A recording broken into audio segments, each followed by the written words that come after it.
ও দাদা, কুরবানি আইলো, কুরবানির তো কোনো আলোচনা করো না। আছে আর 7টা নি। কুরবানির কথা তো আলোচনা করবার পর ওই দিনকার সমাজের মিটিং এ গেলাম, যাই হোক নাম নাকি চেয়েছি, কিন্তু আসলে কুরবানি দিন না মাটির সামনে দেখার নাকি আমি কুরবানি দিব। এই হিসাবে ব্যাকে 10,000 টাকার বাগি আমি কেছি যে 25,000 টাকার বাগি যদি কোনো মিলে তাইলে আমার নামটা রাখবো। কোনো 25,000 টাকার বাগি থাকবো নাকি আর মধ্যে কোনো আমার ওই কোরবানি ক্যান্সেল হয়ে যাবো। তার বাদে ধরে যে আমাকে ওই যে 2 ভাই দিব, ওই যে 22টাই দিব অনগনে। যাই হোক মোটামুটি 2.5 কেজি করে যদি দেয় তাও মোটামুটি 14 কেজি মাংস আমি হিসাব করে খাচ্ছি। তাহলে আমার কোরবানি দেওয়ার দরকার কি? তাহলে এই কোরবানি না দেওয়াই ভালো। তো সেই হিসাবে আমি যে লাগে ঠিকঠাক করে যায় কথাটা বুঝছো, কোরবানি দিন না কারণে মাইসের সামনে ওইটা একটা ভাবুকি দিলাম। ও দাদা, বুদ্ধি তো খারাপ করো নাই, তাহলে আমিও তাই করো। আমিও না কামো না, তাহলে একটা তোমার বুদ্ধি ঠিক বুদ্ধি।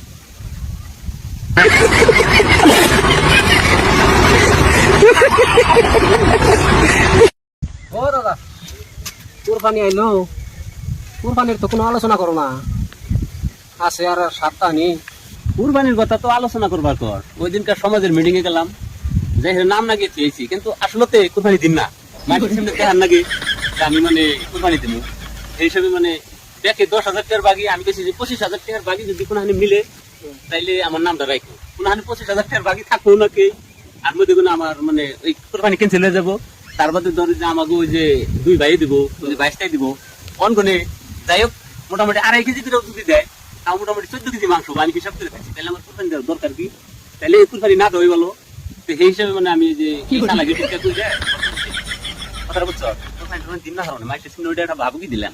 ও দাদা, বুদ্ধি তো খারাপ করো নাই, তাহলে আমিও তাই করো। আমিও না কামো না, তাহলে একটা তোমার বুদ্ধি ঠিক বুদ্ধি।